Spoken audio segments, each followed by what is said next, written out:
นอกจากการสนับสนุนช่องของเรานะครับผ่านการกดไลค์กดแชร์แล้วก็ Subscribe นะครับผมปัจจุบันนะครับผมช่องของเราได้เปิดช่องทางใหม่ๆนะครับผมเพื่อให้ผู้ชมนะครับผมและแฟนๆของช่องนะฮะสามารถให้การสนับสนุนช่องเล็กๆช่องนี้นะครับให้ได้ไปต่ออย่างต่อเนื่องนะครับและมั่นคงนะครับผมด้วยระบบสมาชิกนะครับผมที่ช่องเราเพิ่งเปิดขึ้นมานะฮะซึ่งทุกคนสามารถที่จะกดสมัครนะครับผมสมาชิกนะครับผมที่ปุ่มจอยนะครับผมหรือปุ่มสมัครสมาชิกนะครับผมที่มุมขวาล่างใต้คลิปนะครับผมหรือมุมขวาบนในหน้าต่างของช่องนะครับผมเพียงเดือนละ50 บาทเท่านั้นนะครับผมโดยมีสิทธิพิเศษมากมายไม่ว่าจะเป็นตราประทับแสดงระดับหลังชื่อนะครับผมเป็นรูปเรือชิปเปอร์ที่ออกมาแบบอย่างสวยงามนะครับผมพร้อมกับอีโมจินะครับเป็นรุ่นพี่แฮมชิปเปอร์นะครับผมสุดน่ารักนะครับซึ่งใช้ในการพูดคุยนะครับผมในช่องคอมเมนต์พร้อมสิทธิพิเศษต่างๆมากมายที่กำลังจะตามมาในอนาคตนะครับผมอีกอย่างหนึ่งคือทั้งการชมคลิปแบบ Exclusive นะครับก่อนใครนะครับผมหรือ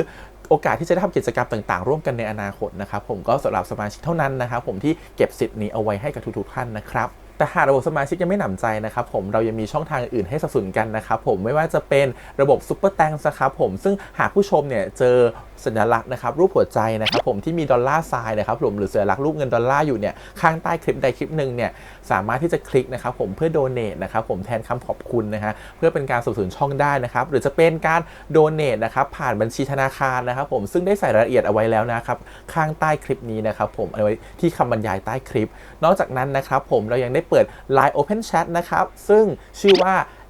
ACS Channel Family นะครับผมก็เลยขอเชิญชาวช่องทุกคนนะครับผมเข้าร่วมห้องแชทได้โดยไม่มีค่าใช้จ่ายใดทั้งสิ้นนะครับผมเอาไว้พูดคุยแลกเปลี่ยนข่าวสารกันนะครับผมในครอบครัวของเราและผมได้จัดทำสติกเกอร์ลายรุ่น Lovely พี่แฮมนะครับชิปเปอร์นะครับเอาไว้เป็นสติกเกอร์ที่ใช้พูดคุยกันด้วยนะครับจะได้ใช้คุยกันในกลุ่มก็น่ารักดีนะครับผมหรือจะเอาไปใช้คุยกับเพื่อนๆส่วนตัวก็ได้นะครับไม่ติดอะไรเลยนะครับผมตั้งใจทำออกมามากๆนะฮะเพียงชุดละ35 บาทเท่านั้นนะครับผมใช้ได้ตลอดชีพนะครับผมก็หวังว่าทั้งหมดนี้นะครับผมจะเป็นเรื่องราวดีๆที่จะเกิดขึ้นกับช่องของเราและชาวช่องของเราทุกคนนะครับผมเพื่อมุ่งหน้าต่อไปสู่ปี 2023 ปีนี้และก้าวต่อไปด้วยกันอย่างมั่นคงนะครับผมอย่าลืมสนับสนุนกันนะครับขอบคุณครับ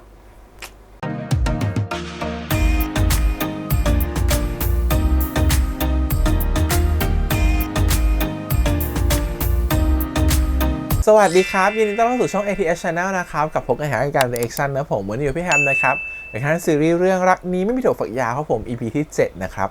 เดี๋ยวมาตามต่อกันนะครับผมเลย2 EP สุดท้ายเนาะ EP นี้เชฟโอบของเราจะเข้าไปขวางนะครับผมระหว่างความสัมพันธ์นะครับผมของตัวละครนะก็คือเกลือกับตัวของปลาวาฬที่อยู่ด้วยกันนะในรถม้าหมุนนะฮะมันจะจูบกันละเชฟจะมาขวางทันหรือเปล่านะครับผมแล้วตกลงเกลือ EP นี้จะอกหักมีน้ำตาไหมเกลือจะเสียใจหรือเปล่าเพราะคิดว่าจะดูจากตัวอย่างแล้วเชฟกับปลาวาฬเนี่ย EP นี้แซ่บแน่ๆเดี๋ยวเราไปดูกันนะครับแต่ก่อนอื่นเราขอบคุณก่อนทาง Change นะครับผมแล้วก็ทางไอฉีอีที่อันนี้ให้ reaction ได้นะครับไปดูกันแล้วครับผมกับรักนี้ไม่ถั่วฝักยาว EP ที่ 7 ครับไปเลยช่วยผมคอนเกมหน่อยดินี่คุณจะบ้าเหรอโอ้ยคุณผมผิดหวังในตัวคุณมากนะนึกว่าฝีมือจะพัฒนาขึ้นแล้วดูออกเลยว่าไม่ตั้งใจทำเกลือผมมีแต่นายคนเดียวจริงนั่นแหละที่เชื่อมั่นในตัวเราขนาดเนี้ยแต่เราพูดจริงๆนะเรื่องที่รีบๆสารภาพรักประวานมันต้องเป็นวันนี้เท่านั้นแหละผมไม่ควรบอกเชฟแต่ว่าคิดไว้ว่าบอกไว้ดีกว่าคือเพื่อมันจะสารภาพรักประวานครับไม่น่าบอกเลยประวานปลาวาฬหลับก่อนฉันว่า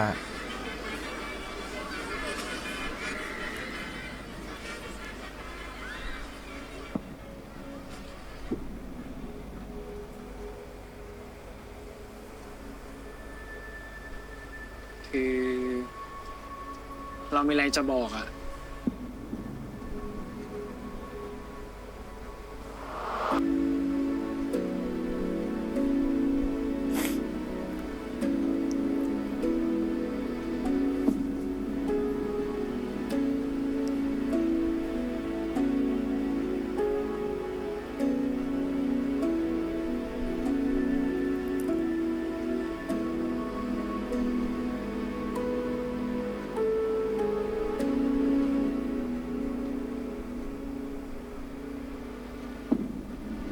แต่งงว่าปลาวาฬหลับได้ไง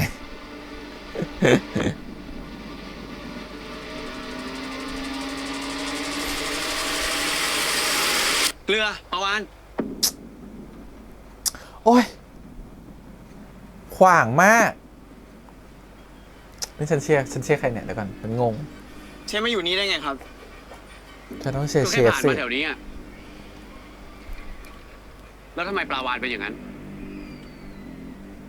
น่าจะดื่มหนักไปหน่อยครับ แกเอารถมาใช่ไหมงั้นเดี๋ยวไปเจอกันที่ร้านนะ เดี๋ยวฉันพาปลาวานไปก่อน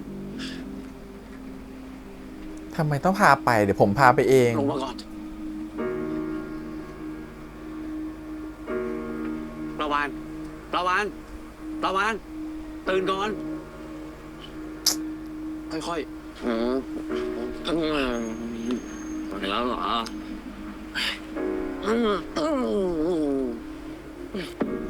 โอ้ยหัวใจน้องเกลือ เธอเป็นใครทำไมเธอมาถึงแล้วเธอก็เอาตัวเขาไปสงสารน่ะ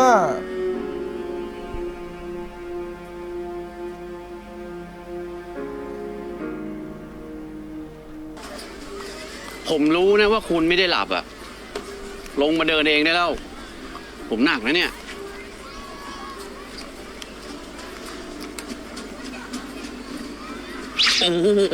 ลงมาเลย อ๋อปลาวานแกล้งหลับ ปวดหลังไม่หมดแล้วเนี่ย เพื่อจะหนีเอ๊ะ แล้วทำไม เพื่อจะหนี ต้องแกล้งเมา เกลื ด้ อ วย ผมเมาจริง แต่ตอนนี้หายแล้ว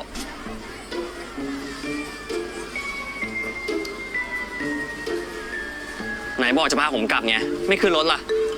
กลับแน่ แต่ผมต้องรู้ก่อนว่าคุณพูดอะไรกับเกลือไปบ้าง เชฟจะสนใจทำไม ทำไมจะสนไม่ได้ ผมรู้นะว่าเกลือคิดยังไงกับคุณอะแต่สิ่งที่ผมอยากรู้มากกว่า คือคุณคิดยังไงกับเกลือ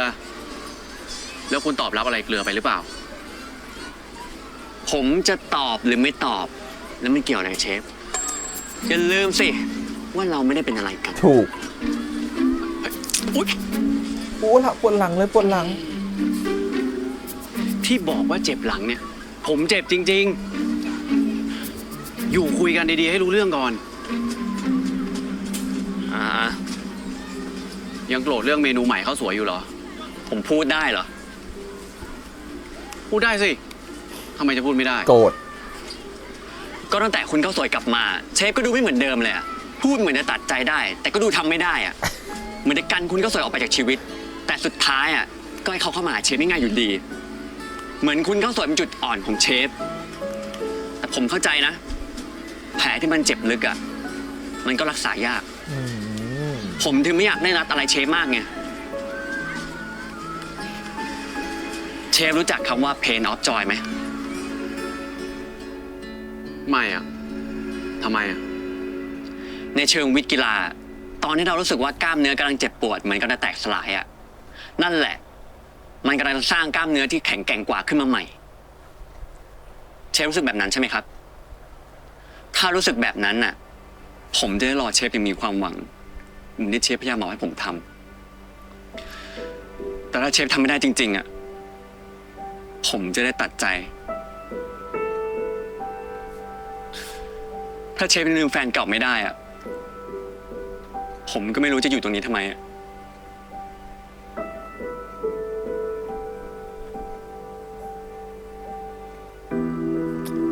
ชัดเจนแล้วนะ เชฟ อยู่ต้องเลือก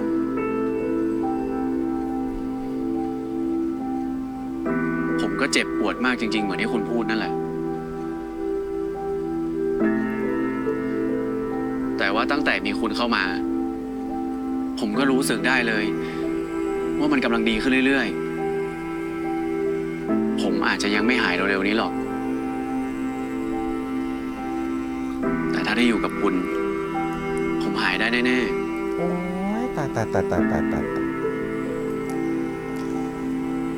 ๆ คบกับผมได้ไหมปาวาน อุ้ยอะเล่นเกมเร็วเลยนะเชฟ กลัวเสียไปให้เกลือ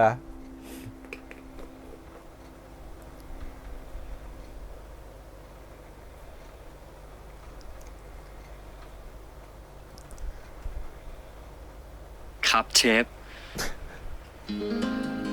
เอาเงินไปคืนเมทัศน์ด้วยนะจ๊ะ น้องปลาวาน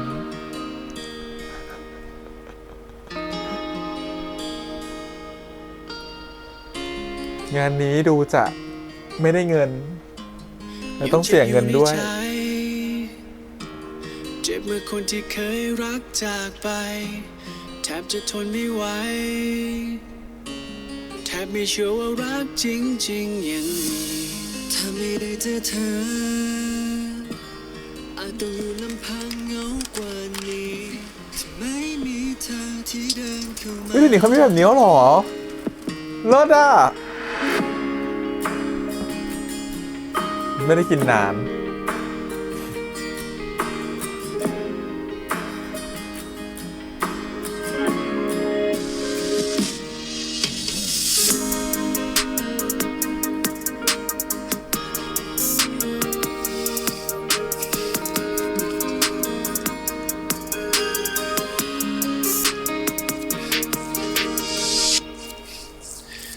จนถึงตอนนี้คุณยังไม่เล่าให้ผมฟังเลย ว่าคุณตอบเกลือไปว่ายังไง มันสำคัญด้วยเหรอครับ ก็ผมอยากรู้ ไม่บอก ผมไม่ได้พูดอะไร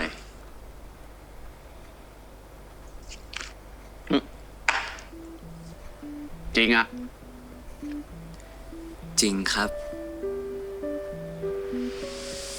แกล้งหลับ ประวาน ฮะ คือ เรามีอะไรจะบอกอะ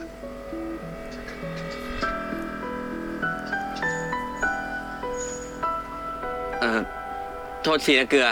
เรามือเปียกอะ ไม่เป็นไร เราไม่ได้ว่าอะไรสักหน่อยอะ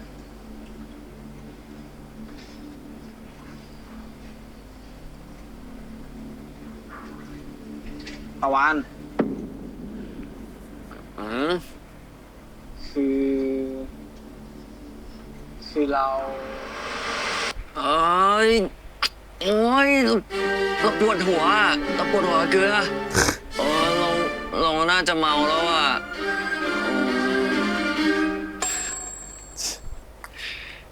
นี่คุณแกล้งหลับไปดื้อๆอย่างนั้นเลยเหรอ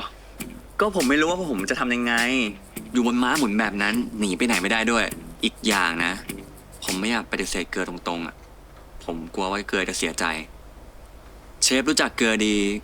เชฟว่าเกลือจะเสียใจมากไหมครับ จูนไม่ได้ปฏิเสธเขาก็เสียใจมากคุณแล้วดูสิดูน้องร้องไห้ มันก็ช่วยไม่ได้อะแต่ผมว่าคนเข้มแข็งอย่างเกลือเนี่ย ต้องผ่านเรื่องนี้ไปได้แน่นอน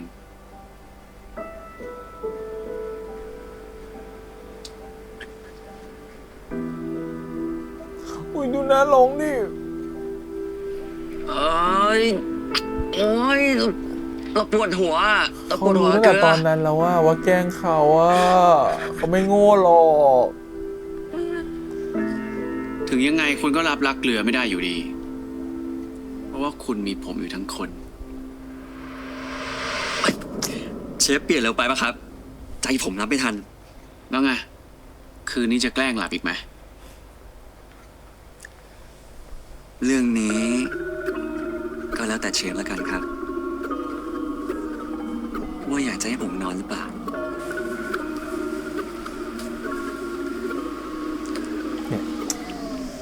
สินมันเสมอกันมันทันกันเนี่ย คนมันอย่างเงี้ย มันจะไม่เหมาะกับเกลือหรอกไอประวานอะ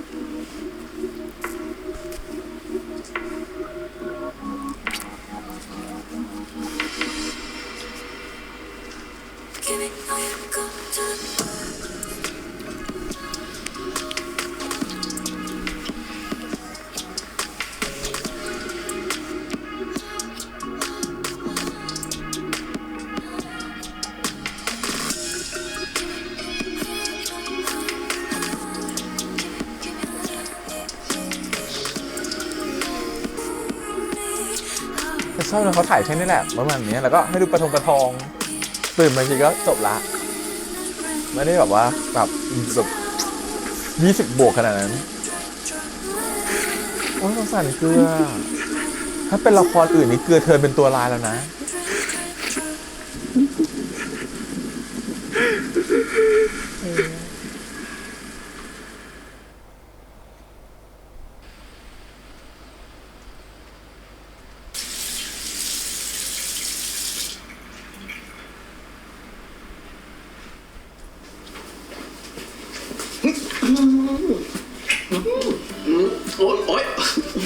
เดี๋ยว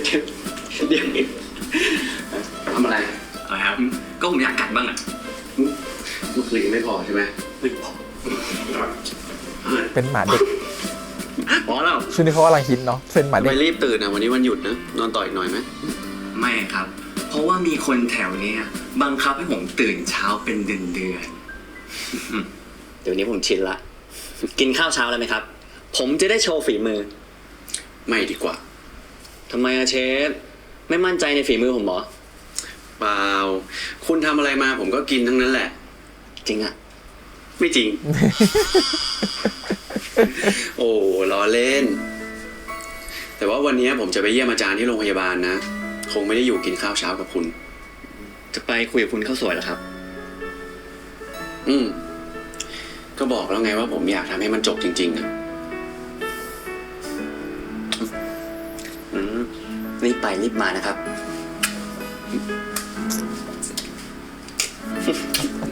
จ้ะฉ่ำไปเลย ก็ไปสิครับ ก็ปล่อยสิ ปล่อยแล้วครับ ไปด้วยกันเลยไหมล่ะ ถ้ารู้ความจริงหรือว่าเกลือจะเป็นคนบอกว่าปลาวาฬเป็นไส้ศึก จากคุณเมทัศน์ ข้าวสวย กินมื้อเช้าหรือยัง พี่ซื้อมาฝาก นี่มันแซนด์วิชจากร้านโปรดของข้าวสวยเลยนี่คะ ดีใจจังที่พี่โอ๊กยังจำได้ด้วย ของขวัญก่อนบอกเลิกนะจ๊ะ เราไปหาที่นั่งกินกันไหม พี่มีเรื่องจะคุยกับข้าวสวยอะ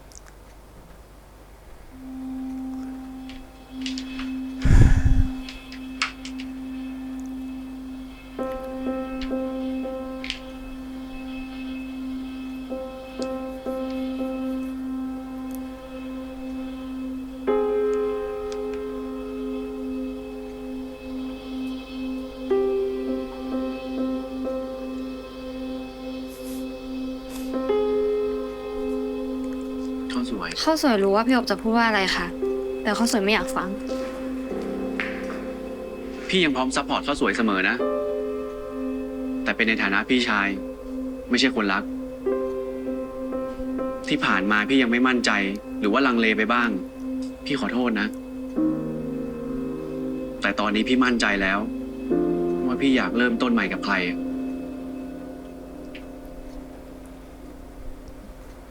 ซึ่งคนคนนั้น ก็คือป่าวานใช่ไหมคะ ชัดเจนจังเลยนะคะ ถ้าตอนที่ข้าวสวยบอกเลิกพี่โอ๊กก่อนจะไปเรียน พี่โอ๊กมั่นใจที่จะลังข้าวสวยให้อยู่ไทยข้าวสวยก็คงจะไม่ไปตอนนั้น พี่อาจจะมองข้าวสวยเป็นคนที่ต้องดูแล เป็นคนในครอบครัวแต่แรก เพราะความรู้สึกที่พี่มีให้กับปลาวานมันไม่เหมือนกัน พี่คิดกับปลาวานไปไกลกว่าที่พี่คิดกับข้าวสวย พี่ทุกข์ใจเวลาเขาเศร้าใจ พี่ร้อนใจเวลาเขาไม่อยู่ แค่คิดว่าจะต้องห่างกันหลายวัน พี่ก็นั่งไม่ติดแล้ว ข้าวสวยฉันไม่อยากได้ พี่ ยิ โอน กมาพูดให้ข้าวสวยฟังแบบนี้ข้าวสวยก็เจ็บเป็นเหมือนกันนะคะ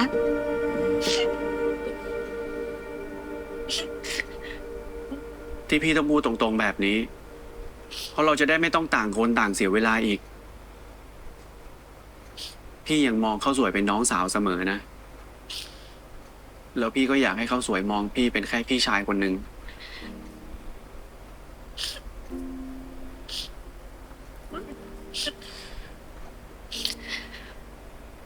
พี่ขอโทษนะ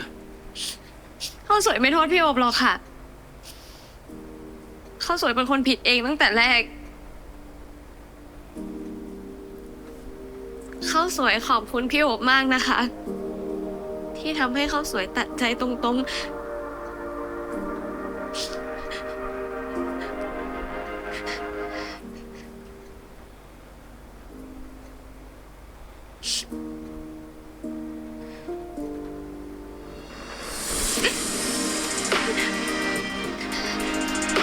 เห็นว่าเป็นคนเคยรักอะแต่พอเห็นความรู้สึกที่มันเปลี่ยนไปก็คงเข้าใจแหละว่าแบบช่วงท้ายๆของข้าวสวยอาจจะมองเป็นเรื่องของแค่แบบ คุณมา ว่า ช่วยพยุงผมหน่อยสิ วันเนี้ยผมเจ็บ น้อง ขา สาว นะ วินาอ้อนเชียร์ คุณต้องฝึกพึ่งพาตัวเองได้แล้วนะครับ คุณเมทัศน์ผมอยู่ช่วยคุณไปตลอดชีวิตไม่ได้หรอก ได้ ฝืนหน่อยนะครับ มา วันนี้ทำไมคุณดูเข้มจังเลยอ่ะ ไม่เห็นใจดีเหมือนแต่ก่อนเลย ผมก็ยังใจดีกับคุณอยู่ ในฐานะนักกายภาพ แต่ผมไม่อยากเป็นแค่นักกายภาพกับคนไข้แล้วนี่ ผมกับคุณน่ะ เราไปดูหนังกันแล้วนะ ผมอยากอยู่สถานะเดียวกับปาวานโอ๊ยไม่สิ ผมอยากอยู่สถานะอื่น ถูกต้อง ไม่ใช่เพื่อน จะอยู่สถานะไหนเนี่ย ผมไม่รู้ด้วยหรอก ผมไม่คุยเล่นในเวลางานนะครับ จริงจังมากอ่ะ วันนี้เนี่ย ลองทำสควอตแบบเบาๆไปก่อนนะครับ เผื่อกล้ามเนื้อของคุณเนี่ยจะได้กลับมาแข็งแรง มันต้องแกล้งลมแล้วนะทีเนี้ย มาครับ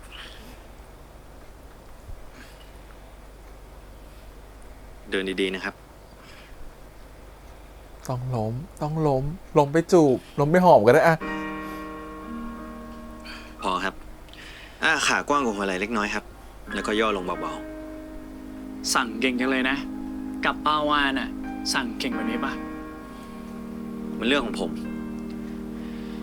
ทำเร็วๆ ถ้าคุณไม่ทำเนี่ย ผมจะกลับแล้วนะ ทำก็ได้ ย่อลงแค่ครึ่งเดียวก็พอนะครับ ให้มันเป็นมินิสควอตมาครับ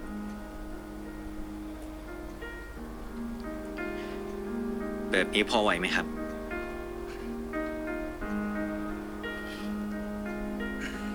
อีกรอบครับ ทำไปก็ได้มองหน้าเขาไป คุณเมทัศน์เธอเคลิ้มอยู่นะหน้าตาเนี่ย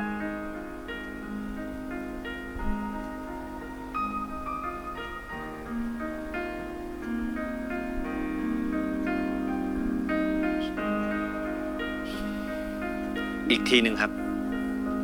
อยู่ๆก็ทำตัวห่าง เขาก็กลัวใจเขาเหมือนกันหรือเปล่า โอ๊ย อุ๊ย คุณ อุ๊ย คุณโอ๊ยคุณเป็นอะไรหรือเปล่า โอ๊ยนั่งก่อน โอ๊ย คุณเป็นอะไร ก้นผมคุณ ก้นผมตะคริว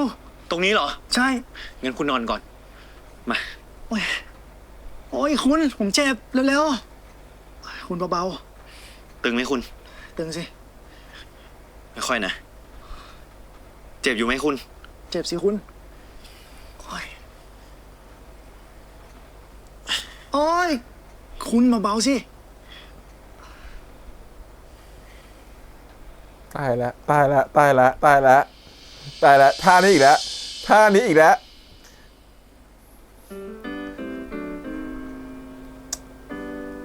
อยากปวดหลังเลยอ่ะ ช่วยมายึดก้นให้ด้วย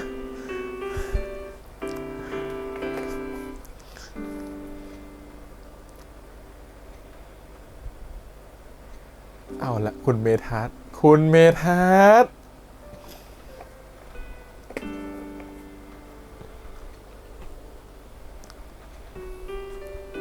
คุณเมทัศน์จะจับหน้าน้องเจเจไม่ได้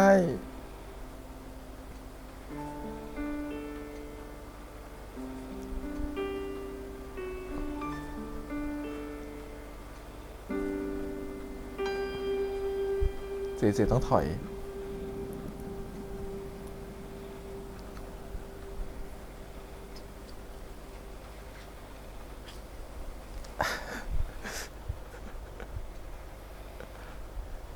นี่ผมจะไม่ทำกายภาพให้คุณแล้วนะ ถ้าคุณยังมัวล้อเล่นกับผมแบบนี้อยู่เนี่ย ผมไม่ได้ล้อคุณเล่นซะหน่อย ผมก็แค่ไม่รู้ว่าวันนี้คุณหงุดหงิดอะไรอ่ะ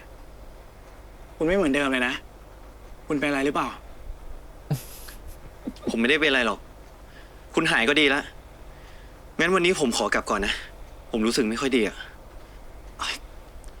คุณเดี๋ยวก่อน อุ้ยลุกเร็วมาก มาคุยกันให้รู้ ลุ เรื่อก ง เร็วมาก คุณไม่สบายตรงไหนหรือเปล่า ผมมาย้ายไหม ตัวคุณก็ร้อนนี่ คุณไม่สบายอีกแล้ว อุ้ยทำเสียงสองด้วย เขาตัวเราเพราะเขาเขินอยู่หรือเปล่า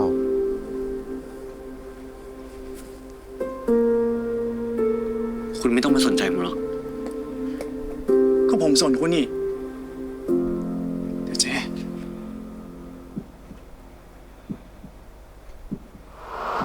ผมขอกลับก่อนนะ เดี๋ยวสิคุณ เจเจ เจเจ เจเจ ยังรับไม่ได้ตอนนี้ รีบหนีก่อน หนีก่อน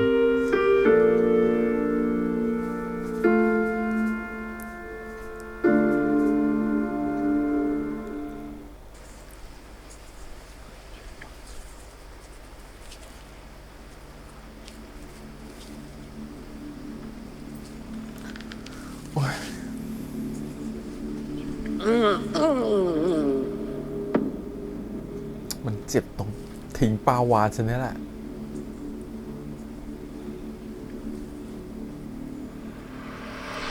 เกลือทดสอบวันนี้ขอให้โชคดีนะ ขอบใจ มาถึงรอบนี้แล้ว ผมว่าพวกคุณคงรู้แล้วว่าต้องทำอะไร ผมย้ำว่าโจทย์จัสกะเพราผมตัดสินจากความคิดสร้างสรรค์เป็นหลัก ถ้าพร้อมแล้ว เริ่ม ครับเชฟ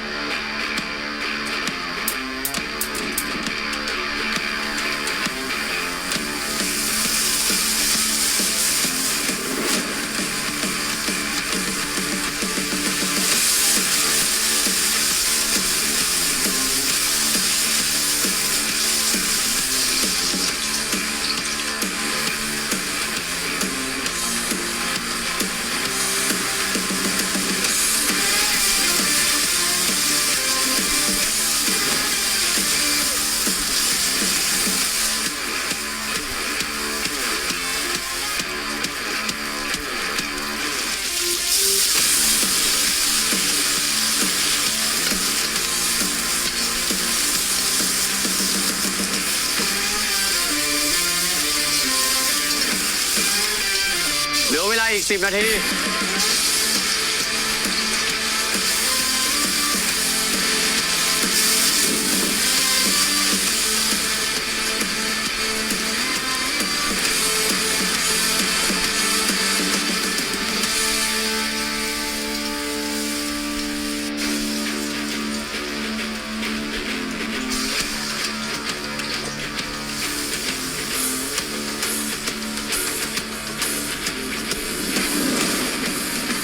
อะไรอ่ะ ขนมไข่กะเพราเหรอ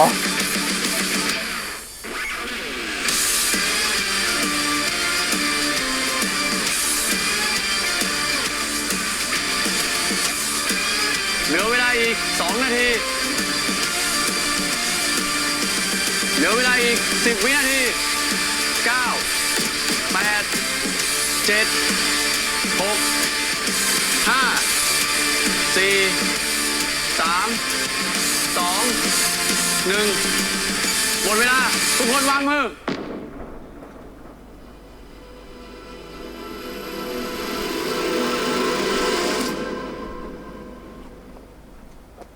อาหารจานนี้คือ ผัดกะเพราบัว4เหล่าครับ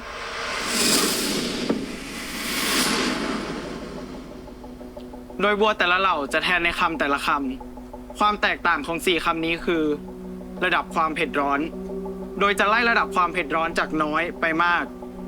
บัวเหล่าที่1ระดับความเผ็ดร้อนจะน้อย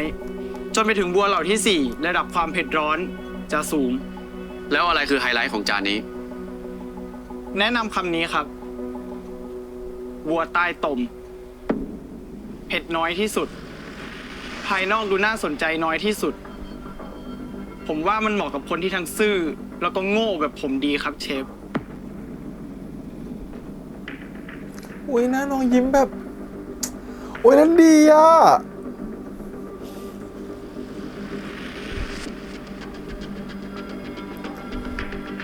ยิ้มแบบฝืนยิ้มมากยิ้มแบบสะแยะโอ้โหแบบหลายอารมณ์มากอ่ะ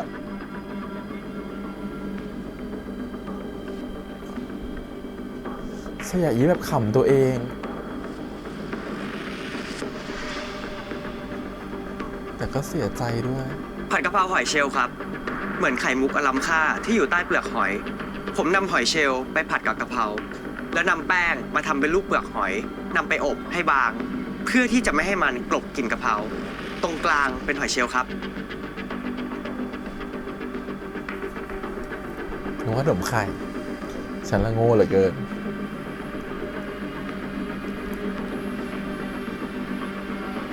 ผ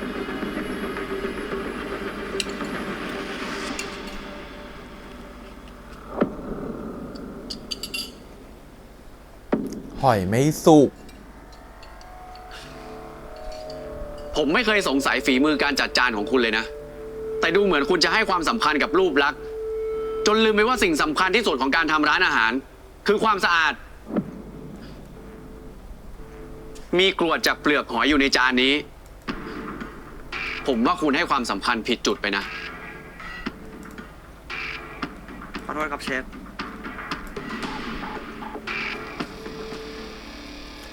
ปันสิบโดนให้ออกแน่เลยอ่ะ จานต่อไปเชิญ ทำไมรอบนี้ประวานมันหรูหราสุดวะ เชฟเคยอยากมีเวทมนต์ไหมครับ ผมจะพาเชฟทั้งสองคนไปท่องสู่ดินแดนแห่งเวทมนต์ครับ โอ้มันลึกกึกกึยมันลึกกึกกึยมันลึกกึกกึยโอ้มันลึกกึกกึยมันลึกกึกกึยมันลึกกึกกึยโอ้มันลึกกึกกึยมันลึกกึกกึยมันลึกกึกกึยเชี่ยง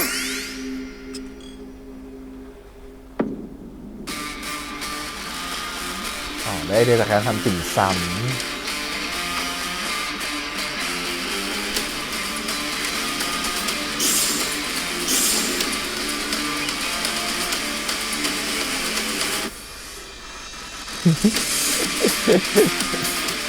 ไอเดียมันเกิดจากการไปเดทกับเกลือทั้งนั้นเลยอ่ะ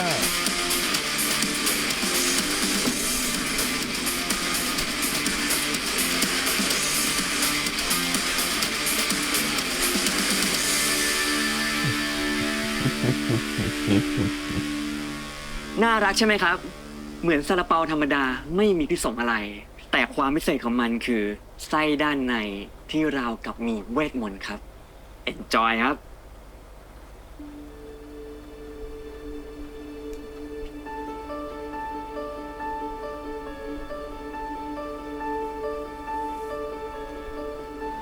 ก็คือซาลาเปาไส้กะเพรานั่นแหละ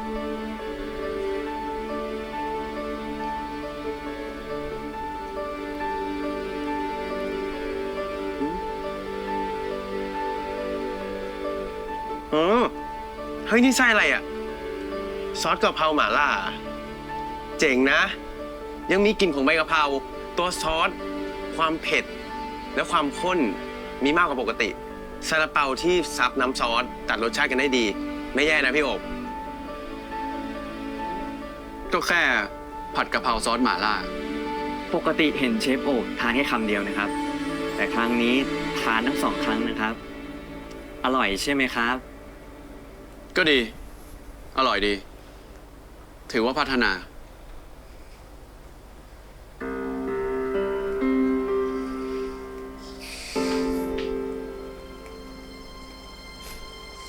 ปันสิบแบบฉันแหละที่ต้องออก อีกคนหนึ่งคิดว่าหรือว่าแกไปเรียนสูตรลับมาเพื่อจะเข้ารอบ ผลการตัดสินออกมาแล้ว ผมกับเชฟนับหนึ่งมีความเห็นตรงกัน และคนที่ต้องออกจากการแข่งขันวันนี้ คือปั้นสิบ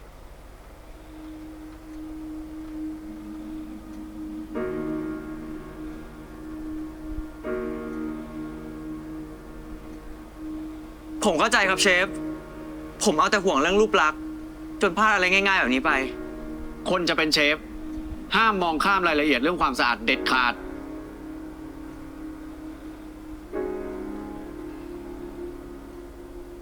แต่ก็เอาเถอะ คุณเพิ่งอายุเท่าไหร่เอง ความสามารถก็มี ยิ่งฝึกก็ยิ่งเก่งขึ้นเรื่อย เชฟชมผมจริงๆเหรอครับ ผมจะมีโอกาสเก่งมากกว่านี้จริงๆใช่ไหมครับเชฟ ๆ คุณก็แค่ขาดประสบการณ์ ผมเชื่อมั่นในตัวคุณนะปั้นสิบ ถึงตอนนี้คุณจะยังไม่ได้ร้านนี้ไป แต่ผมเชื่อว่าวันหนึ่งคุณก็จะมีร้านเป็นของตัวเองแน่นอน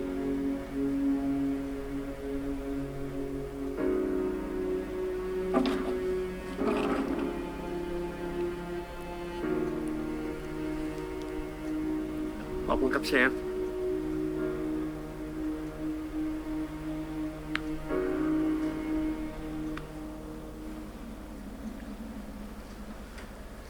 จริง ๆ ปั้น10เก่งกว่าเราอีกอะน่าจะผ่านเนาะไม่น่าเป็นเราแหละ เราไม่คิดว่าจะเป็นแบบเนี้ย นายก็มีดีอยู่ ไม่งั้นเชฟโอ๊กคงไม่ให้ผ่านหรอก ยกเว้นจะผ่านเพราะเรื่องอื่น อุ๊ย ฉันบอกแล้วเขาเธอเป็นตัวลายแล้ว เราถามจริงๆนะ นายกับเชฟโอเป็นอะไรกันอยู่เหรอ เราไปข้างนอกก่อนนะ วันนั้นนายรู้ใช่ไหมว่าเราจะพูดว่าอะไรอะ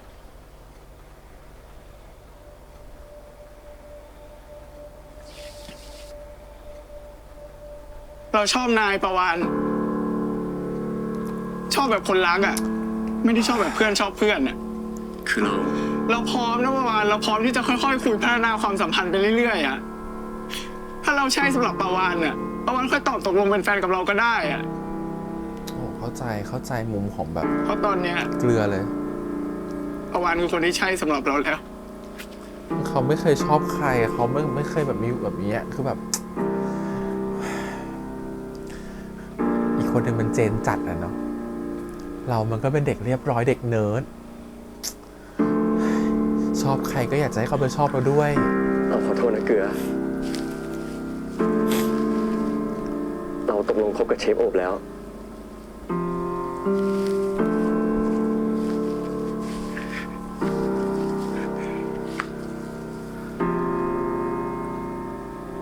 แต่มันไม่กระทบกับการแข่งขันหรอก เราสาบานได้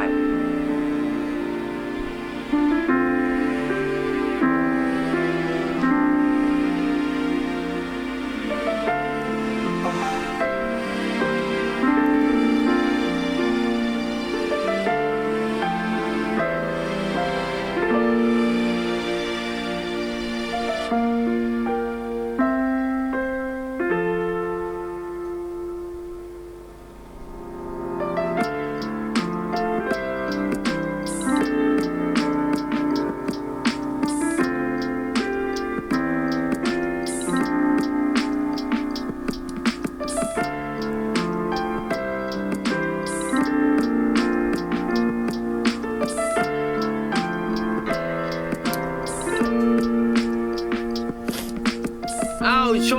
นโอ้โหพี่โอบดูเหมือนช่วงเนี้ยอะไรมันก็ดูจะเป็นไปได้ด้วยดีนะพี่เนาะทั้งเรื่องหัวใจเรื่องร้านหรือว่าหัวใจกับร้านเนี่ยมันจะเป็นคนเดียวกันไปได้เนาะ เฮ้ย มึงนี่เมาแล้วพูดมากนะ เอ้าพี่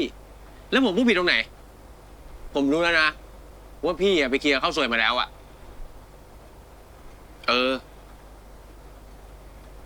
พี่โอบแต่ผมข้องใจอย่างหนึ่งว่ะไอตอนที่เกลือมันพูดว่าบัวได้ตมอะมันพูดถึงมัน หรือว่าพูดถึงพี่วะเอาจริง ผมไม่เคยเห็นไอ้เกลือมันกล้าหือกับพี่เลยนะมันไปกินยาผิดตัวมาปะเนี่ย ไม่ผิดหรอก กูว่าป่านนี้เกลียดกูแล้วมั้ง เฮ้ยพี่ไอ้เกลือมันลูกน้องคนสนิทพี่เลยนะเว้ยผมว่าไม่ใช่หรอก ถ้าพี่มีปัญหาอะไรกันน่ะผมว่าพี่ก็ไปเคลียร์ให้จบๆเธอะอย่าปีนเกลียวกันเลยเนาะพี่เนาะ ก็ถ้ามันยอมคุยกับกูอะนะ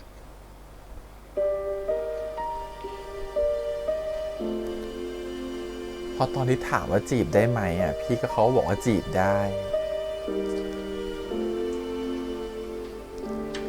คือเหมือนหลอกเขาเป็นคนโง่อะและถึงแม้จะเหมือนไม่อยากพูดตรงๆอยากจะแสดงให้เห็นว่าฉันเป็นแฟนกันก่อนนะให้เกลือรู้ไปเอง นี่มึงคบกับไอ้เชฟโอบแน่แล้วเหรอไอ้วานมึงคิดอะไรของมึงอยู่วะ แบบนี้ปัญหามันจะไม่ยิ่งยุ่งยากไปกว่าเดิมเหรอ ไอ้เจ มึงใจเย็นนะ มึงฟังกูก่อน กูมีทางออกสำหรับเรื่องนี้ทั้งหมด ทางออกอะไรของมึง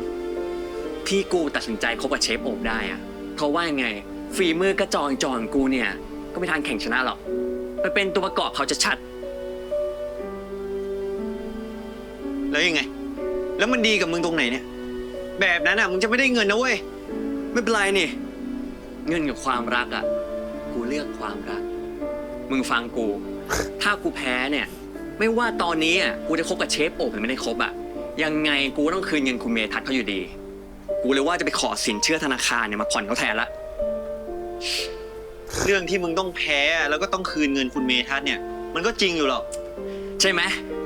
กูเลยตัดสินใจทำตามเสียงเรียกร้องของหัวใจกู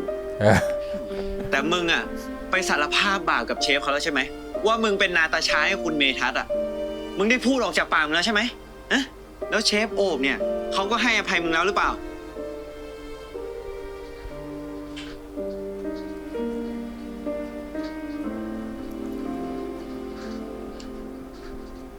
เฮ้ย ดีนะที่ผมล้างจานอยู่มือไม่ว่างเนี่ย ทำไม คุณจะทำไม เล่นแบบเนี้ยผมเผลอเอามีดแทงเชฟได้นะครับ โอ้โห โหดเกินไปแล้วนะ แล้วนี่เป็นอะไร ทำไมลงมาล้างจานคนเดียว ก็เครียดอะครับ อยู่เฉยๆแล้วฟุ้งซ่านอะก็เลยลงมาหาอะไรทำดีกว่า เครียดเรื่องแข่งเหรอ หรือว่าเรื่องอื่น เรื่องเกลือครับพวกผมเปิดใจคุยกันแล้วอะแต่ผมไม่รู้ว่าเกลือจะโอเคไหม ผมกลัวจะทำให้เกลือเสียใจ ก็ต้องเสียใจอยู่แล้วแหละ ไม่งั้นวันนี้เกลือไม่ด่ากระทบผมแบบนั้นหรอก ทั้งที่เกลือทำดีกับผมมาตลอดแท้ๆอะดียิ่งกว่าเชฟซะอีก โอ้โห พูดจาแบบนี้เหร โอ้ อ ยเชฟปล่อยผมเจ็บ ก็คุณมันไม่มีทางเลือกนี่ คุณเลือกผมได้แค่คนเดียวเท่านั้นแหละ งั้นเอางี้ เดี๋ยวผมทำเมนูใหม่ให้คุณกิน ถือว่าเป็นเมนูปลอบใจ เอาไหม เมนูอะไรครับ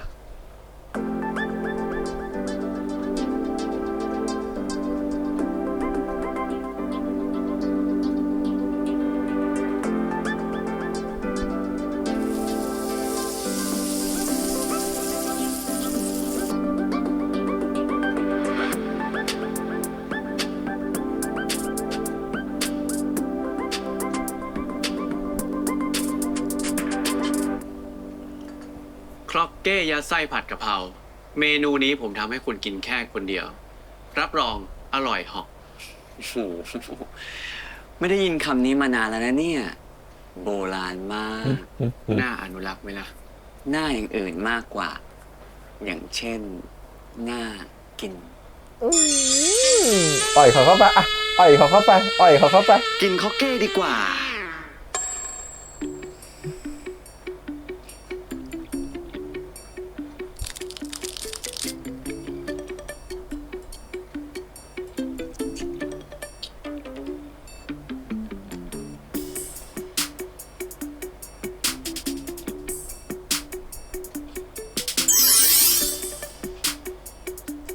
เฮ้ย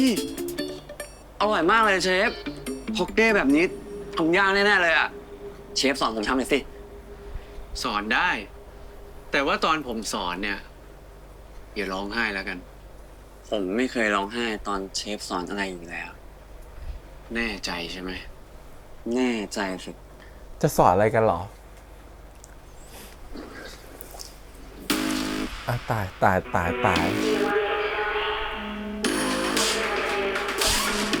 สอนอะไรกันเหรอถึงจะต้องร้องไห้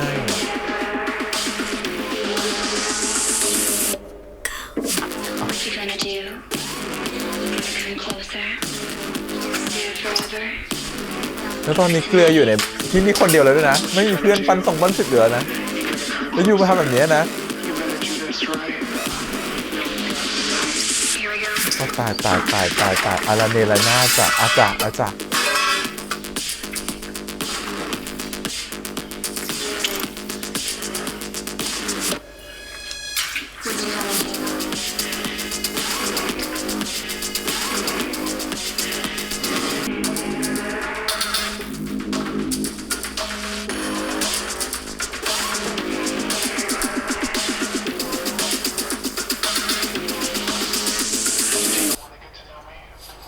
โ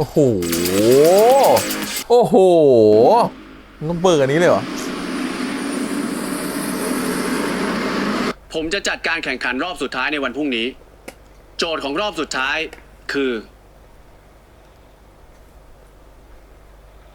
ไม่มีโจทย์ พวกคุณจะทำผัดกะเพราอะไรก็ได้ แบบไหนก็ได้ แต่ต้องอร่อย เพราะผมจะใช้รสชาติเป็นการตัดสิน และคนที่ชนะ ก็จะเป็นผู้สืบทอดร้านไปได้เลย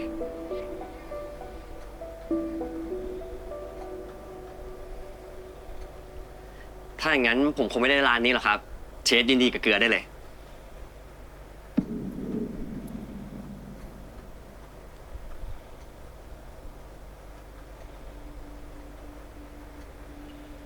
ตอนนี้เราเหลือกันอยู่3 คนคงรับลูกค้าไม่ไหว ผมเลยจะปิดร้านก่อน พวกคุณจะได้มีเวลาเตรียมตัว ครับเชฟ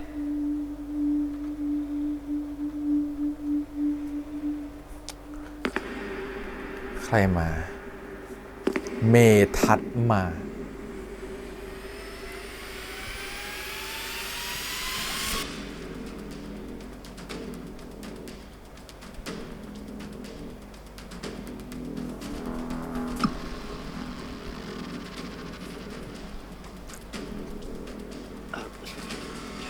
วันนี้ร้านปิดนะครับคุณลูกค้าเมทัศน์คุณทำอะไรผิดเนี่ย ใครอนุญาตให้คุณเข้ามาในร้านผม เจ้าของร้านนี้ทักทายลูกค้าแบบนี้เหรอครับ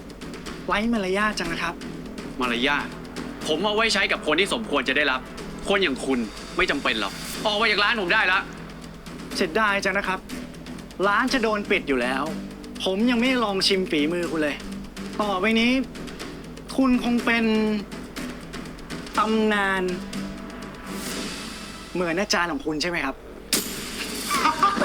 เชฟใจเย็นก่อนครับเชฟ ออกไปจากร้านของผม ก่อนที่ผมจะโยนคุณออกไป ไป เชฟใจเย็นก่อนครับ ใจเย็นๆสิครับเชฟโอ๊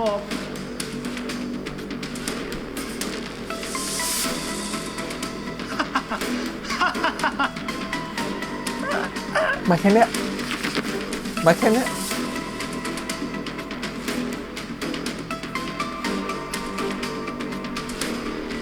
เกลือคิดอะไรได้อ่ะ เกลือบดเกลือเป็นหนอนไม่ได้นะลูก เฮ้ยเจเจรับจุวะ ว่าไงวาน ไอ้เจเจ คุณเมทัศน์ของมึงอ่ะ ไม่รู้มันทำที่อะไรที่ร้านเชฟโอบ ฮะ แล้วเขาไปทำอะไร ไปเปิดโปงมึงเหรอ อ๋อ กูไม่รู้เหมือนกันว่ะ แต่คุณเมทัศน์ดูมั่นใจมากเลยว่าจะที่ในร้านเนี้ย ไม่รู้ว่าเอาความมั่นใจมาจากไหนว่ากูจะชนะ เชฟโอบแม่งตอนเนี้ยเชี่ยโมโหสุดๆเลยเนี่ย อุ้ย คนรวยนี่แม่ง วันๆทำอะไรวะขยันหาแต่เรื่อง ทำไมไม่อยู่เฉยๆบ้าง แล้วมึงอีกตัวนะ มึงจะมากลัวอะไรตอนนี้ กูห้ามมึงกี่รอบแล้วมึงก็ไม่ฟัง ฮ่า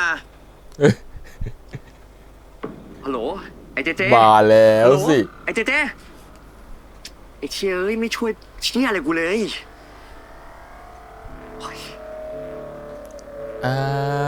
เกลือรู้แล้ว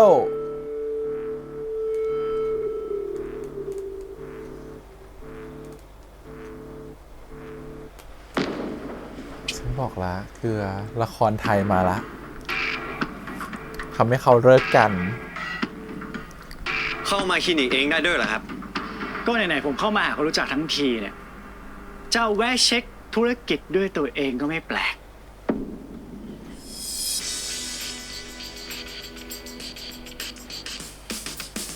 คุณหนีผมไม่พ้นหรอก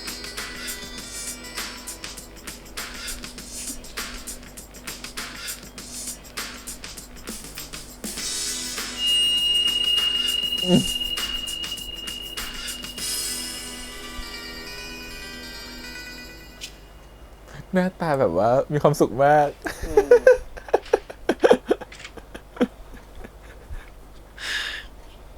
ตั้งแต่เริ่มดีขึ้นเนี่ย ก็เดินเองไม่หยุดเลยนะครับ คุณจะได้ไม่ต้องเหนื่อยเดินทางไปหาผมไง ที่คุณขยันทำกายภาพเนี่ย เพราะอยากเดินมาหาผม หรือต้องการเดินไปหาเรื่องเชฟโอบที่ร้านกันแน่ครับ เพื่อนคนนี้คาบข่าวมาบอกเร็วยังไง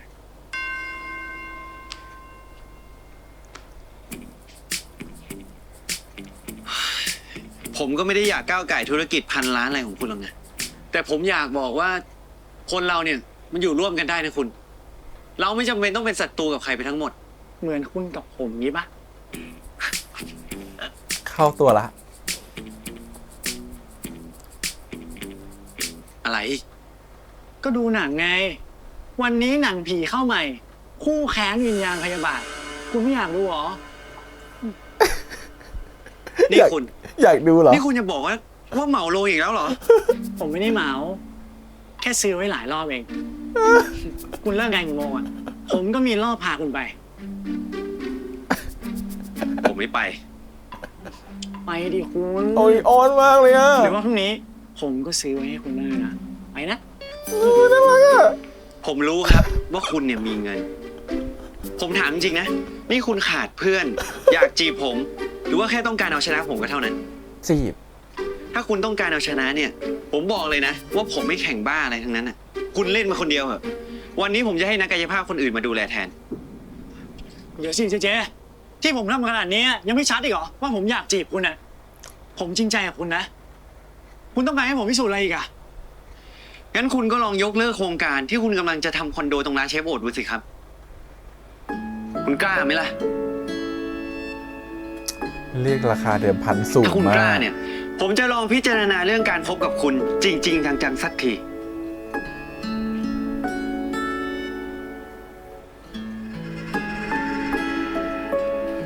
เรียกราคาเดิมพันสูงมาก นี่มันคือสินสอดดีๆนี่เองก้อนใหญ่เชียเป็นพันล้านเลย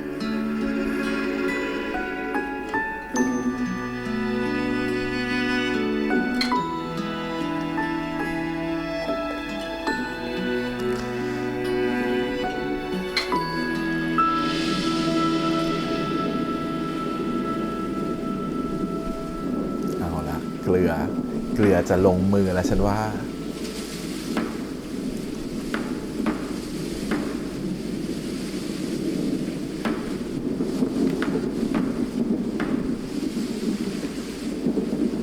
เรือ มาทำอะไรตรงนี้อ่ะ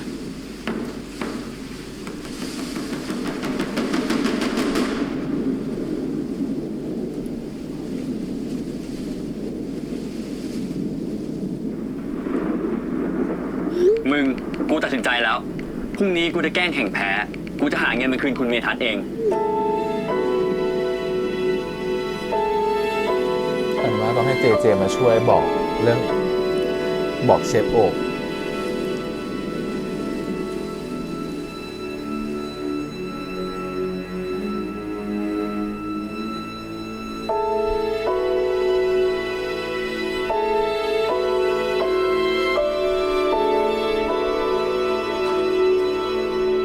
รอบสุดท้ายนะครับ ไวจัง ไม่ดีใจเหรอครับ นี่ผมดีใจคนเดียวเหรอ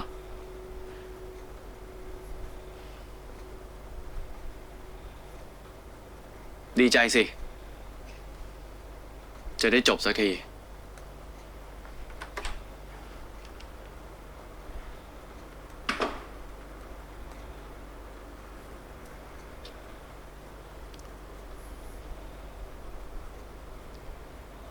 สวัสดีครับเชฟ วันนี้เชฟน้ำหนึ่งไม่ได้มาด้วยเหรอครับ วันนี้มีแค่พวกคุณสองคน ผมชิมคนเดียวก็พอแล้ว รอบสุดท้ายแล้วนี่ เริ่มเลยไหม ผู้ที่ชนะจะได้เป็นผู้สืบทอดร้าน ใครมีอะไรดี ก็งัดออกมาให้หมดเลย เริ่มได้ ครับเชฟ ฉันกลัวว่าเกลือชนะ และเกลือก็จะเอาร้านไปขาย ฉันไม่ได้ เธอก็ต้องไม่ได้อะไรเลย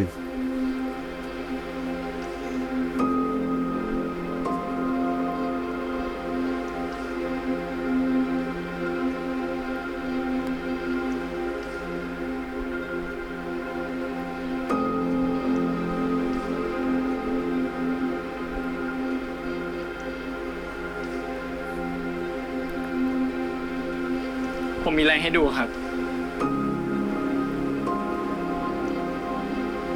อะไร กูไม่รู้เหมือนกันว่ะ แต่คุณเมทัศน์ดูมั่นใจมากเลยว่าจะที่ดินร้านเนี้ยแต่ไม่รู้ว่าเอาความมั่นใจมาจากไหนว่ากูจะชนะ เชฟโอแม่งตอนเนี้ยเชี่ยโมโหสุดๆเลยเนี่ย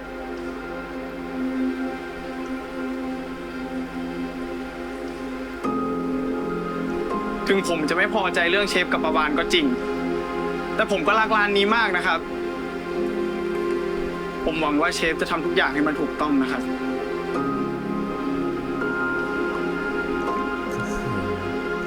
ได้หวังว่าให้ปาวานมารักเราแล้วนะ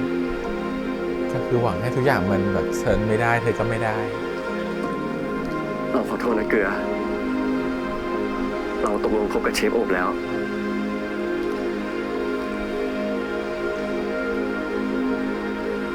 แขน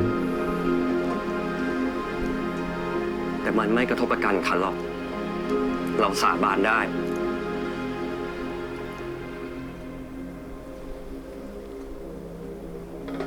กะเพราคลุกหมูสับครับ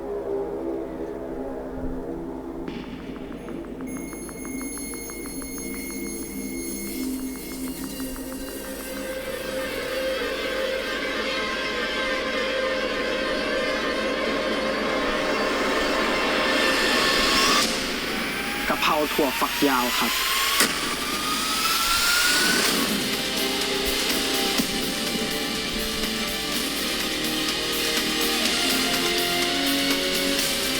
คือฉันจะเปลี่ยนชื่อร้านนี้เป็นกะเพราถั่วฝักยาวแล้ว ถ้าฉันชนะเนี่ยพีคมาก เด็กถึงจะไม่คิดมาก แล้วอยากให้ทำอะไรล่ะครับ คุณไม่ต้องพยายามโกหกผม หรือทำอะไรอีกต่อไปแล้วประวานคุณชนะแล้ว ผมผิดเองครับ ที่ตัดสินใจดีลกับคุณเมทัศน์แต่ผมไม่ขออะไรมากนะครับ ขอแค่เชฟโอบติดต่อกลับมา ผมผิดหวังในตัวคุณมากจริงๆนะ ที่เห็นค่าของเงินมากกว่ามนุษย์ด้วยกันหรอก ถ้ากูไม่เรียนต่อก็กะว่าจะไปเป็นเชฟที่ฝรั่งเศส พี่ตัดสินใจอะไรไปแล้วอะมันย้อนกลับไม่ได้นะพี่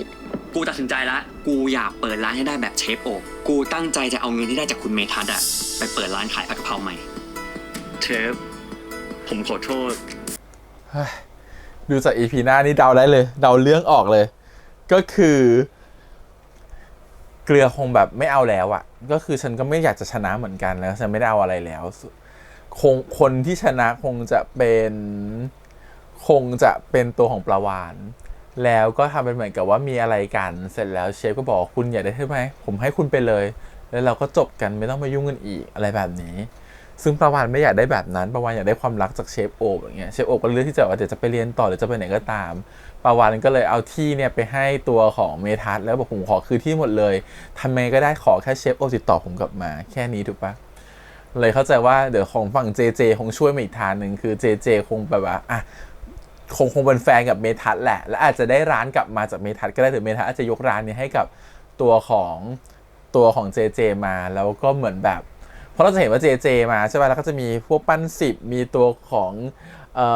ปลาวานใช่ไหมแล้วก็เนี่ยรวมกันเพื่อนๆแต่ไม่มีเกลือนะทุกคนมาร่วมกันเปิดร้านใหม่โดยที่ได้ที่หนึ่งนั้นมาแสดงว่าตัวของเมทัศน์น่าจะยกให้และมีตัวของ JJ อยู่ด้วยแสดงว่า JJ จะเป็นเจ้าของร้านก็ได้คือเจ้าของที่เมทัศน์ยกให้อะไรเงี้ยก็เลยคิดว่าเพื่อนก็เลยช่วยให้เปิดร้านตามที่ปลาวานต้องตั้งใจไว้เพื่ออย่างน้อยก็คือมีชื่อเสียงแล้วก็อาจจะแบบดึงตัวของเชฟโอบกลับมาก็คงคิดว่าจะออกไปในแนวทางนั้นนะเพราะฉากในเทรลเลอร์ที่เหมือนกับว่าเชฟโอบเขารู้สึกจับได้ว่าเธอเป็นแบบเป็นคนไม่ดีอะไรเงี้ยแล้วก็บอกว่ามีแล้วก็เหมือนกับมีอะไรกันก่อนที่จะเหมือนกับว่าเลิกกันเนี่ยก็คือฉากเทรลเลอร์เลยแต่เขาไม่ได้เล่าแบบว่าเหมือนกับที่จะเห็นในซีรีส์ใน EP หน้านะแต่คือสิ่งที่เขาเล่ามันค่อนข้างเป็นซิมโบลิกว่าฉันรู้นะว่าเธอเป็นใครแล้วก็เป็นจังหวะของการที่จะมีอะไรกันด้วยก็เป็นคำตอบของ EP หน้าหมดเลยว่ามีอะไรกันก่อนแล้วค่อยจะบอกว่าโอเคฉันจะให้เธอก็ได้แต่ฉันไม่เอากับเธอแล้วฉันไม่เป็นแฟนเธอแล้วอะไรเงี้ยซึ่งมันก็เกิดทั้งหมดทั้งมวลที่เกิดแบบนี้คือน่าจะมาจากเกลือเพราะว่าเกลือคือแค้นแหละเพราะว่าเราจะเห็นว่าบทของเกลือค่อนข้างจะเด่นมากนะมีความแบบเทิร์นเป็นตัวร้ายเลยอ่ะก็คือมีความเป็นตัวร้ายแบบละครหลังข่าวอ่ะคือตัวร้ายที่เหมือนกับแบบฉันก็รู้สึกผิดอ่ะแต่ความแค้นมันก็มากกว่าฉันก็รู้สึกเสียใจกับเธอนะแต่ฉันรู้สึกว่าฉันแค้นพวกเธอมากกว่าคือมันอาจจะเกิดตั้งแต่ตอนที่เหมือนกับว่าฉันถามแล้วว่าฉันจะจีบแล้วก็ไม่มีใครบอกอะไรเลยว่าแบบเธอดูแต่ว่าฉันจริงๆจีบไม่ได้นะพี่เราจีบอยู่แต่ก็เข้าใจสถานการณ์ทุกคนนะคืออย่างเชฟเขาก็แบบไม่ได้มีท่าที่จะมาบอกใช่ว่าเขาชอบใครหรืออย่างตัวของปลาวานก็ไม่จำเป็นต้องบอกเกลือนี่ว่าชอบใครถูกปะแต่แค่เขารู้สึกคือมันการโดนสวมเขาคือเหมือนกับแบบทั้งที่รู้หรือทั้งที่มันเป็นมาก่อนหน้านั้นแล้วสักพักหนึ่งเป็นแฟนกันมาก่อนแล้วอะทั้งสองคนกับไม่เคยเผยความรู้สึกหรือแสดงอะไรออกมาให้เห็นเลยและตอนที่ถามเชฟอะเชฟก็แบบว่าลังเลไม่ยอมทำอะไรถูกปะจนปล่อยให้ตัวของเกลือเขารุกเต็มที่เพื่อจะจีบอะไรเงี้ยเราว่าส่วนในนี่คือมุมของเกลือมองนะก็คงจะบอกว่าทำไมถึงรู้แต่ไม่บอกฉันแต่แรกทำไมพวกเธอเป็นแฟนกันทำไมถึงไม่บอกกันทำไมถึงปล่อยให้ฉันแบบว่า แบบไปแบบนั้นอะไรเงี้ยถ้าเธอแสดงตัวมาว่าเป็นแฟนกันฉันก็คงจะไม่ยุ่งกับความรักครั้งนี้ถูกปะแต่พอนี้มันเหมือนกับว่าถูกถล่มเข้ามาแล้วโดนหลอกว่าอ้าวตกลงกันเป็นแฟนกันนี่ว่ามันเลยเหมือนกับโดนหลอกแบบ2 ทีอะตัวของเกลือเขาก็มองว่าโอเคฉันไม่โอเคเลยฉันแบบแค้นมากแล้วก็โดยเฉพาะคนที่แค้นที่สุดหมายเขาไม่ได้แค้นปลาวาฬนะปลาวาฬเนี่ยเขายอมทุกอย่างนะขอให้ปลาวาฬเป็นแบบเลือดรอเขาหรือเป็นแฟนเขาก็ยอมแต่คนที่เขาแค้นกับเป็นตัวของ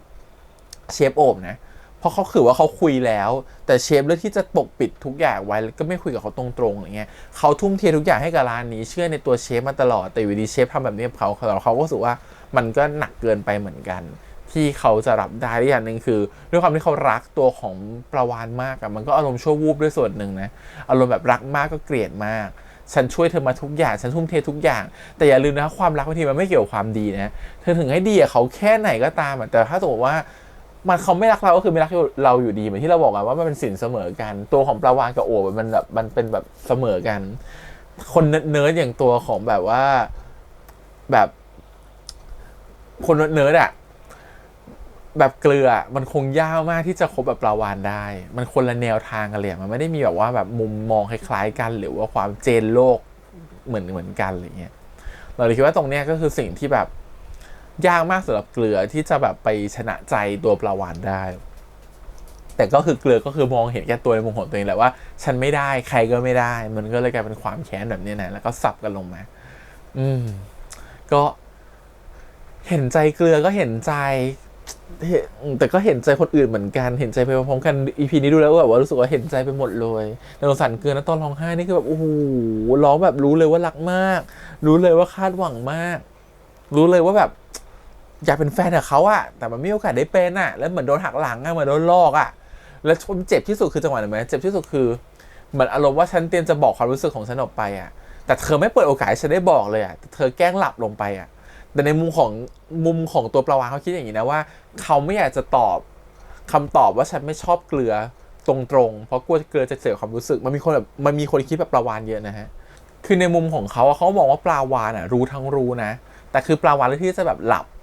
ไม่ยอมแบบว่าทำเป็นเหมือนคุยกับเขาอะไรอย่างเงี้ยทั้งที่จริงๆเขาอยากจะบอกความรู้สึกแต่ไม่เลือกที่จะรับเขาไม่รับความรู้สึกเขาตรงๆแต่เลือกที่จะหนีในมุมของปลาวาฬคงจะแบบว่ากลัวไงกลัวว่าถ้าพูดออกไปแล้วอ่ะจะเสียความรู้สึกเลยเลือกที่จะเหมือนกับว่ารอให้ทุกอย่างมันออกมาแบบให้เห็นชัดดีกว่าว่าเราเป็นแฟนกับเชฟนะให้เกลือเห็นเองแล้วเกลือจะได้ถอยไปเองแต่มันกลายเป็นเหมือนกับว่าสิ่งที่เขาทำมันเลยเหมือนกับหนีความจริงซึ่งเกลือเขาเป็นคนที่แบบว่าในเมื่อฉันกล้าที่จะพูดกับเธอแล้วอ่ะฉันก็อยากจะคุยกับเธอเหมือนกันแต่เข้าใจทั้งสองฝ่ายถึงบอกแล้วมันก็มีคนแบบนี้เยอะเหมือนกันที่เหมือนกับเลือกที่ไม่พูดดีกว่ากลัวจะเสียเพื่อนเลือกที่ไม่บอกไปดีกว่ากลัวว่าเพื่อนเขาจะเหมือนกับแบบไม่เข้าใจแบบเลือกที่จะเงียบเอาไว้เลือกที่จะปล่อยมันผ่านไปแต่สุดท้ายนะการที่จะเลือกแบบปล่อยมันผ่านไปนะพังทุกรา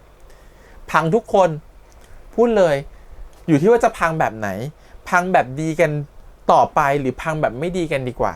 มันเป็นเนี่ยเกิดกับตัวเองเลยนะฮะ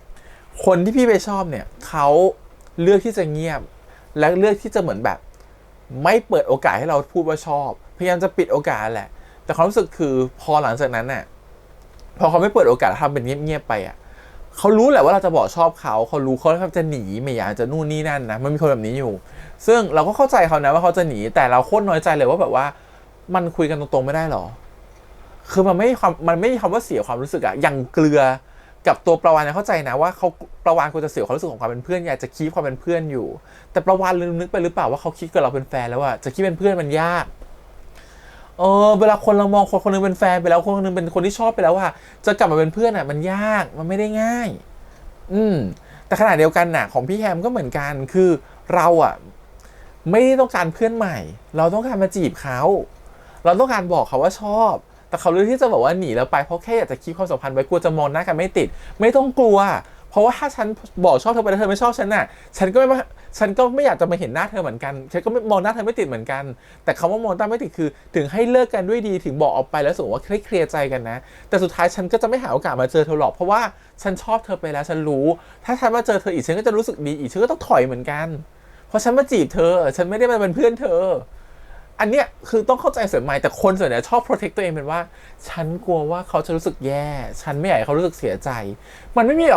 กคำว่าไม่เสียใจในเมื่อเราชอบคนนึงไปแล้วอ่ะถ้าเราไม่ได้ชอบเขาหรือเขาไม่ชอบเรามันเสียใจอยู่ดี ถึงคุณจะบอกไม่บอกเสียใจทั้งคู่และเห็นไหมว่าสุดท้ายเกลือก็เสียใจจริงๆถึงคุณไม่พูดเลยนะเขารู้คนเรามันรู้อยู่แล้วว่าอีกฝั่งหนึ่งจะรู้สึกยังไงรีแอคแบบไหนอ่ะมันเสียใจนำไปแล้วอ่ะเพราะฉะนั้นน่ะถึงบอกว่าคนที่วิ่งหนีความจริงต่างหากสำหรับพี่แฮมรู้สึกว่าพี่แฮมรู้สึกว่าคนแบบนี้ต่างหากที่เหมือนกับคุณหนีความจริงเพื่อจะหวังดีกับคนอื่นนะแต่จริงๆแล้วคุณไม่ได้หวังดีกับใครเลย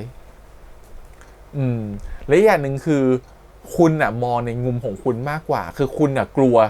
คุณกลัวมากกว่าที่คุณจะยอมรับความจริงคุณกลัวมากกว่าที่จะเผชิญหน้ากับความจริงคุณกลัวมากกว่าที่จะดีลกับสิ่งนี้คุณกลัวมากกว่าที่จะบอกไปว่าคุณรู้สึกแบบไหน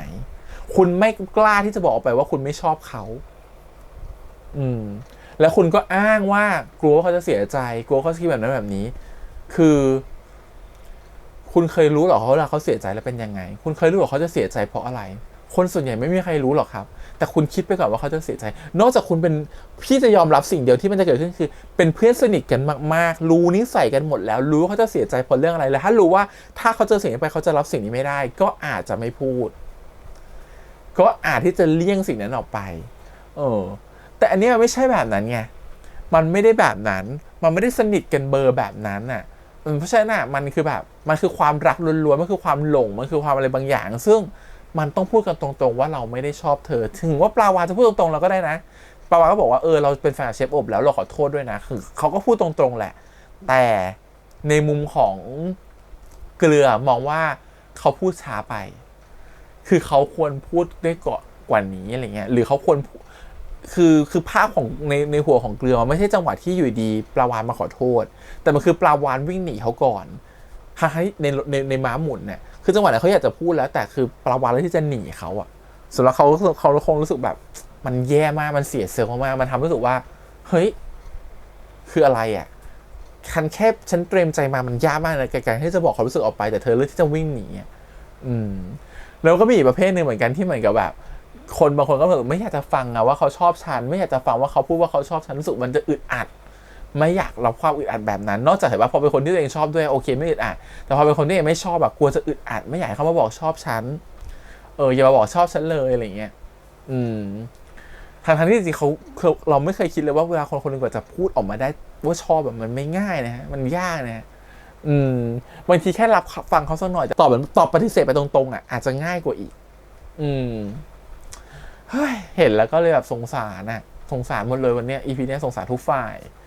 แต่ไปบอกไปนะสงสารเกลือเหมือนกันจริงๆแต่ก็พอเกลือเทิร์นเป็นตัวร้ายก็น่ากลัวเหมือนกันนะครับผมอย่าทำให้คนแค้นอย่าทำให้คนใกล้ตัวแค้นอย่าทำให้คนใกล้ตัวรู้สึกอึดอัด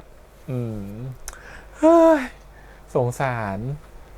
แต่เล่นกันดีจริงฉากตัวของ